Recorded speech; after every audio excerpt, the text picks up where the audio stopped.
The courthouse in Silver Creek was packed tighter than a cattle car, every wooden bench creaking under the weight of curious townsfolk who had come to witness what the local newspaper was calling the most sensational trial in territorial history.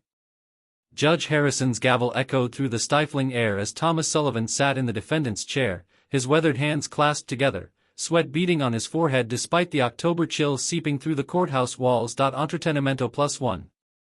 The defendant will rise, Judge Harrison commanded, his voice carrying the authority of 15 years on the bench.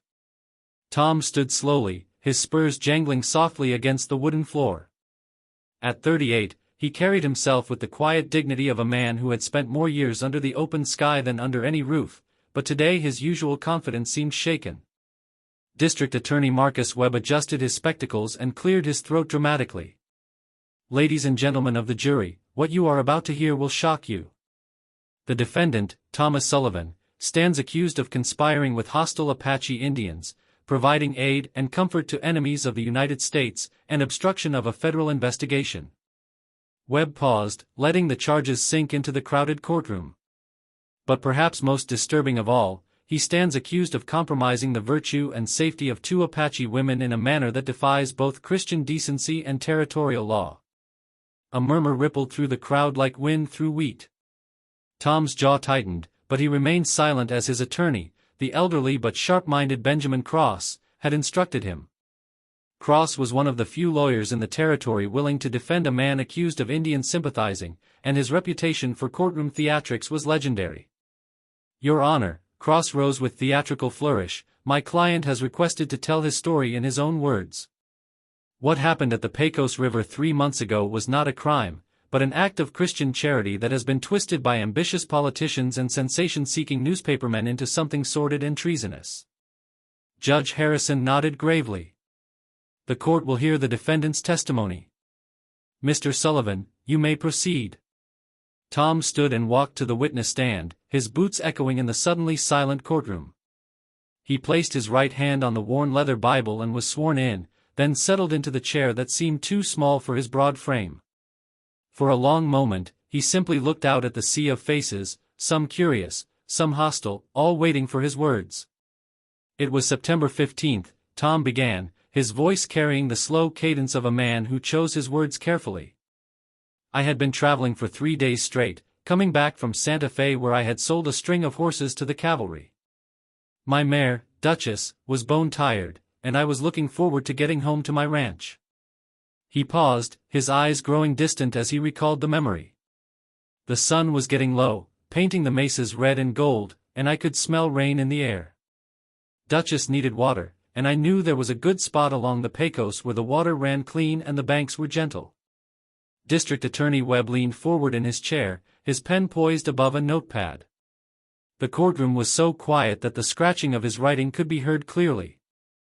I had been riding through Apache country for 2 days, Tom continued, and I want to be clear about something.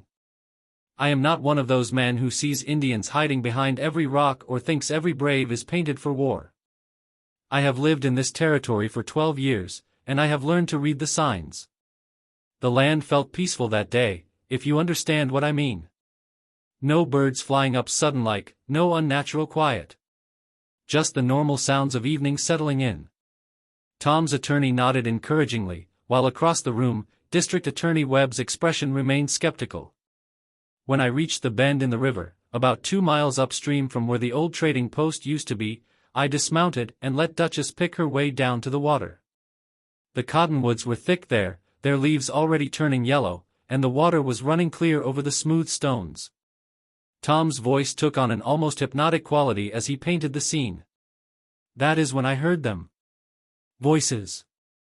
Women's voices, speaking in Apache. The courtroom collectively held its breath. Tom looked directly at the jury as he continued. I want you gentlemen to understand something about that moment. In Apache country, when you hear voices you were not expecting to hear, every instinct tells you to reach for your gun or spur your horse and ride hard in the opposite direction. But something about these voices was different. They were not the voices of war or anger. They were soft, almost musical, like women talking while they worked. Tom paused and reached for the glass of water on the witness stand. His hand, the jury noticed, was completely steady despite the gravity of his situation. I tied Duchess to a cottonwood branch and moved quiet-like through the trees, not because I was planning any mischief, but because a smart man does not announce himself until he knows what he is walking into. Through the branches, I could see the river bend where it forms that deep pool, the one the Mexican traders used to call El Espejo because the water is so still it reflects like a mirror. Tom's voice dropped lower, and several jurors leaned forward to catch his words. That is where I saw them. 2 Apache women. One was older, maybe near 30, with the bearing of a woman who had lived through hard times but had not been broken by them. The other was younger, 18 or 19, with that kind of fresh beauty that reminds you why wars have been fought over women since the beginning of time. District Attorney Webb objected. Your Honor, the defendant's romantic descriptions are hardly relevant to the charges at hand. Overruled, Judge Harrison replied firmly. The defendant is establishing the scene. Continue, Mr. Sullivan. Tom nodded gratefully to the judge before continuing. They were in the water, bathing. But this was not just any bathing. Even from my position in the trees, I could see this was something ceremonial, something sacred to their people. The older woman was washing the younger one's hair with what looked like yucca root soap, and she was chanting something in Apache, her voice carrying across the water like a prayer. The courtroom was absolutely silent now, hanging on every word. The younger woman stood in the water up to her waist, her arms raised to the sky, and I could see that her body was painted with symbols in what looked like clay mixed with red ochre. The older woman was washing these symbols away as part of whatever ceremony they were performing. I had heard of such rituals from old Pedro Martinez, who used to trade with the Apache before the troubles started. He told me the Apache women have ceremonies for marking the passage from girlhood to womanhood, sacred rites that have been practiced by their people for hundreds of years. Tom shifted in his chair, and for the first time, emotion crept into his voice. I knew I was witnessing something that no white man was meant to see. Something private and holy to their people. My first thought was to back away quietly and pretend I had never seen anything. But as I started to turn, my boot caught on a fallen branch, and the crack echoed across the water like a gunshot. Several women in the courtroom gasped audibly. Both women froze in the water, their eyes finding me instantly despite my position in the trees. For a moment that felt like an hour, we all stood perfectly still. Then the older woman spoke, and though I do not speak much Apache, her tone was clear enough. She was asking who I was and what I wanted. Tom looked directly at the jury foreman, a grizzled rancher named Samuel Pierce who had known Tom for years. I want you to understand the position I was in, gentlemen. These women were vulnerable, far from their people, engaged in something sacred to their culture. They had every reason to fear me. A white man stumbling upon Apache women in such a state could mean capture, violation, or death for them. And I had every reason to fear them, because if their menfolk were nearby and discovered me spying on their women. Tom drew his finger across his throat in a slashing motion that made several jurors shift uncomfortably. But something strange happened. As I stood there, trying to decide whether to run or call out to them, the older woman did something that surprised me.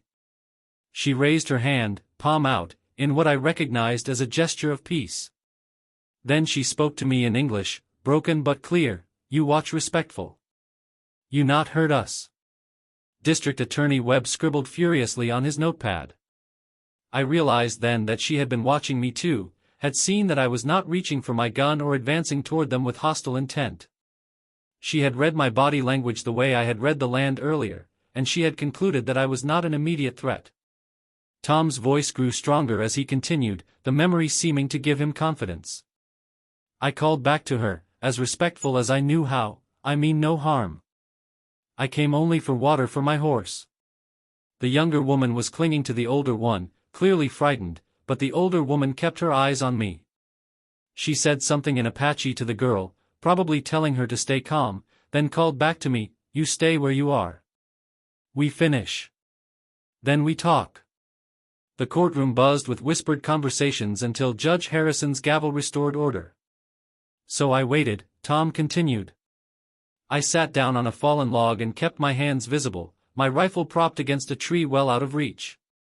I watched as they completed their ceremony, the older woman helping the younger one out of the water and beginning to dress her in what were clearly special garments, beautiful buckskin decorated with beadwork and silver ornaments that caught the late afternoon light.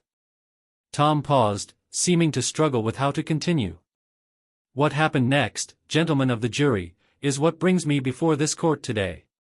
As they were dressing, as I was sitting respectful-like in the trees, we all heard something that changed everything. Hoofbeats. Many hoofbeats, coming fast from the east, along the river trail. The tension in the courtroom became palpable. The older woman's head snapped up, and I saw fear in her eyes for the first time. She spoke rapidly to the younger woman in Apache, and I could see them both looking around for somewhere to hide or run. But they were in the open by the water's edge, half-dressed, with nowhere to go that would not expose them further. Tom stood up from the witness chair, his voice rising with the drama of the memory. That is when I heard the voices of the riders, and my blood ran cold. They were soldiers, a cavalry patrol, and they were close enough that I could make out what they were saying. Sergeant Murphy's voice, loud and harsh, "Check every bend in the river, boys. Captain says there's been Apache sign all through this area, and we are going to find them sons of bitches if we have to ride all night." The courtroom erupted in surprised murmurs. Everyone knew Sergeant Murphy, a career soldier with a reputation for harsh treatment of Indians. In that moment, Tom said, his voice carrying to every corner of the courthouse, I had to make a choice that would change my life forever. I could call out to those soldiers, report the presence of 2 Apache women, and likely watch them be arrested, possibly assaulted, certainly humiliated. I could stay silent and hidden, let events unfold as they might, and probably watch the same thing happen. Or... Tom paused, looking each juror in the eye. Or I could do something that would brand me a traitor to my own race, but that I knew in my heart was the only decent thing a Christian man could do. District Attorney Webb half rose from his chair, but Judge Harrison waved him down. What did you do, Mr. Sullivan? His attorney prompted. Tom's voice was barely above a whisper, but in the silent courtroom, every word carried clearly. I made my choice. And gentlemen, that choice is why I sit before you today, accused of crimes I do not regret, facing a sentence I will accept with honor if that is what justice demands. The courthouse was so quiet that the ticking of the wall clock sounded like thunder. Tom remained standing, his eyes fixed on some point beyond the courtroom walls, as if he were still there by the river, still facing that terrible, wonderful moment of decision. Judge Harrison finally broke the silence. Mr. Sullivan, this court is prepared to hear the rest of your testimony. What exactly did you do when you heard those cavalry riders approaching? Tom turned back to face the courtroom, and for the first time since his testimony began, he smiled a small, sad smile. Your Honor, what I did next will sound like madness to some and heroism to others. But I can tell you this, it was the first time in my adult life that I knew, without any doubt whatsoever, that I was doing exactly what God intended me to do. The courtroom leaned forward collectively, and Tom Sullivan, rancher, horse trader, and now defendant in the most sensational trial in territorial history, prepared to reveal the secret that had brought him to this moment of judgment. But as his mouth opened to continue, the courthouse doors burst open with a bang that made everyone jump, and a dust-covered rider stumbled in, his clothes torn and his face bearing the unmistakable marks of a man who had ridden hard with urgent news. Judge Harrison, the man gasped, struggling to catch his breath. You have got to stop this trial. I have got information about those Apache women Sullivan is talking about. Information that changes everything. The courthouse erupted in chaos, but through it all, Tom Sullivan remained standing at the witness stand, his expression unreadable, as if he had been expecting this interruption all along. Judge Harrison's gavel pounded against his desk like a blacksmith's hammer on an anvil, but the chaos in the courthouse continued to swirl around the dust-covered messenger who had burst through the doors. The man stood swaying in the doorway, his chest heaving, his hat missing, and his shirt torn at the shoulder as if he had ridden through thorns and brambles to reach Silver Creek. Order! Order in this court! Judge Harrison bellowed, his face flushed with anger and confusion. Bailiff Williams, secure those doors and identify this man immediately. The bailiff, a burly former cowboy named Jake Williams, approached the stranger cautiously, his hand resting on the butt of his Colt revolver. State your name and your business, mister, he commanded in a voice that brooked no argument. The messenger straightened himself with visible effort, wiping dust and sweat from his weathered face. "Name's Charlie Redmond, Your Honor. I ride dispatch for the territorial government out of Santa Fe. I have been tracking this trial for 3 days, riding like the devil himself was chasing me, because what I got to say could save this man's neck or see him hanged before sundown." District Attorney Webb leaped to his feet, his face a mask of indignation. "Your Honor, this is highly irregular. The territorial government has no jurisdiction in this matter, and this dramatic interruption is nothing more than a cheap theatrical trick designed to prejudice the jury." But Tom Sullivan, still standing at the witness stand, spoke for the first time since the interruption, his voice cutting through the courtroom babble like a blade through silk. "Let him speak, Judge Harrison. I have been waiting 3 months for this moment. The truth has a way of finding its voice, even when powerful men try to silence it." Judge Harrison studied both men carefully, his experience on the bench telling him that something far more complex than a simple Indian sympathizing case was unfolding in his courtroom. After a long moment, he nodded to the messenger. "Mr. Redmond, you may approach the bench. But I warn you, if this is some sort of elaborate deception, you will find yourself sharing a cell with the defendant." Charlie Redmond walked forward on unsteady legs, reaching into his saddlebags to withdraw a leather portfolio thick with official-looking documents. As he opened it, several photographs fell to the floor, and the sharp-eyed court reporter gasped audibly when she saw what they depicted. "Your Honor," Redmond began, his voice gaining strength as he spoke, 3 weeks ago, a photographer named William Henry Jackson was commissioned by the territorial governor to document Apache villages for the Bureau of Indian Affairs. What Jackson discovered, and what these photographs prove, is going to turn everything this court thinks it knows about the Apache situation upside down." Judge Harrison accepted the photographs with obvious reluctance, but as his eyes moved across the images, his expression transformed from skepticism to amazement to something approaching horror. He looked up sharply at District Attorney Webb, then back at the photographs, then directly at Tom Sullivan. "Mr. Sullivan, you may step down from the witness stand and return to your seat. Mr. Redmond, you will take the stand and explain these photographs to the court." As the two men passed each other, Tom caught Charlie Redmond's eye and nodded almost imperceptibly. Something passed between them, an understanding that suggested this was not their first meeting. Redmond was sworn in quickly and settled into the witness chair, the leather portfolio resting on his lap. He looked out at the packed courtroom, his gaze lingering on several faces in the crowd before settling on the jury. "Gentlemen of the jury, what I am about to tell you has been classified as sensitive information by the territorial government, but recent events have forced Governor Wallace to authorize its release." Redmond lifted the first photograph and held it so the jury could see. This photograph was taken at an Apache village approximately 40 miles north of the Pecos River, at a place the Apache call the Sacred Springs. The photograph showed a large Apache encampment with dozens of traditional wickiups arranged in careful patterns. But what caught everyone's attention were the numerous white captives visible in the image, men, women, and children dressed in Apache clothing but clearly of European descent. "What you are seeing, gentlemen, is not a raiding party or a war camp. This is a rescue settlement, a place where the Apache have been harboring white captives taken not by them, but by Comancheros, Mexican bandits, and rogue soldiers who have been selling kidnapped settlers into slavery across the Mexican border." The courtroom erupted again, but this time Judge Harrison let the voices rise and fall naturally before calling for order. The Apache leaders at this settlement, including a war chief named Victorio and a medicine woman named Itzpapalatl, have been working secretly with territorial authorities for over a year to return these captives to their families. But the operation required absolute secrecy, because there are men in positions of power who have been profiting from the slave trade and would kill to keep it hidden. District Attorney Webb was on his feet again, his face pale but his voice strong.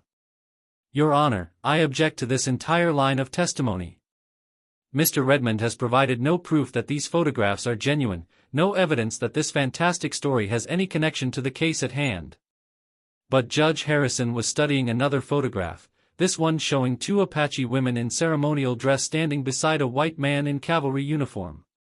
Even from across the courtroom, several people recognized the distinctive profile of Colonel James Davidson, the military commander responsible for Apache relations in the territory. Mr. Redmond, Judge Harrison said slowly, are you telling this court that the United States Army has been working in secret cooperation with Apache leaders? Not just cooperation, Your Honor. Active partnership. The two women that Mr. Sullivan encountered at the Pecos River were not random Apache women performing some primitive ritual. They were Itzpapalotl, the medicine woman I mentioned, and her daughter Citlali. They were at the river that day because they were returning 3 white children to their families, children who had been rescued from Comanchero slave traders 6 months earlier. Charlie Redmond stood up and pulled out a larger photograph, this one clearly showing the same river bend where Tom's encounter had taken place.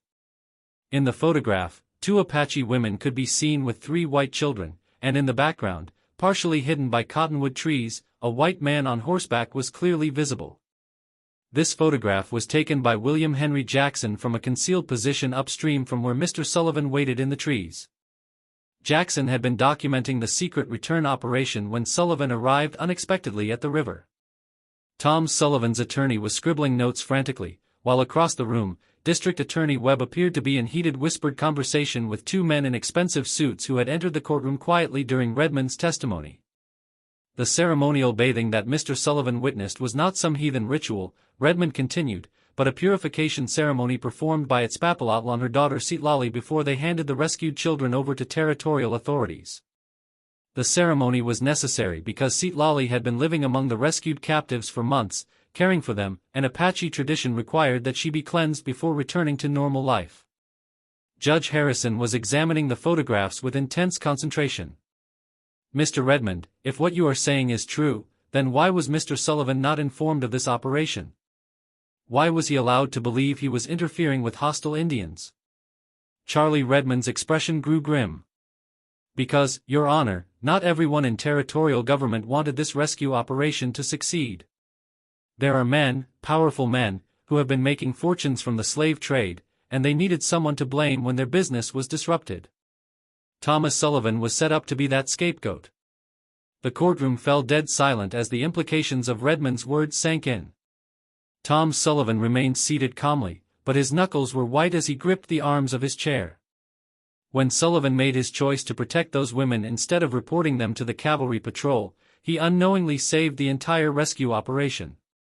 The children were successfully returned to their families, Sergeant Murphy's patrol was diverted away from the exchange point, and dozens of other captives have since been freed through continued Apache cooperation.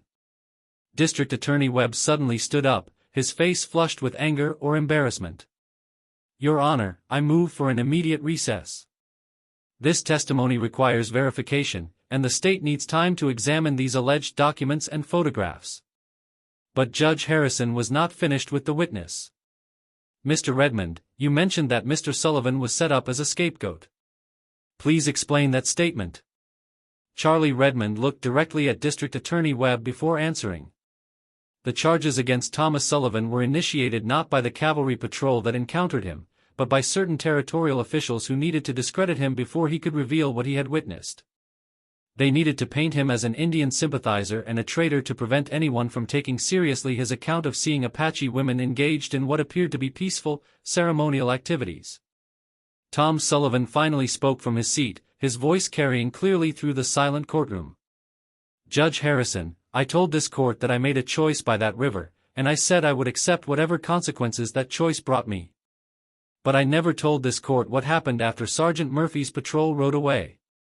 Judge Harrison looked from Tom to Charlie Redmond and back again. Mr. Sullivan, you will have your opportunity to complete your testimony.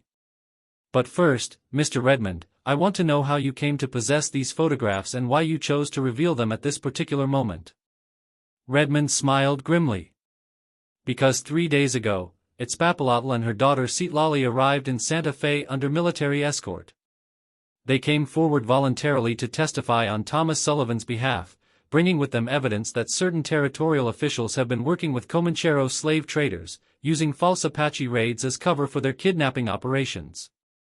The 2 well-dressed men who had been whispering with District Attorney Webb suddenly stood up and moved toward the courtroom exit, but Bailiff Williams had apparently been expecting this, because he blocked their path with casual efficiency.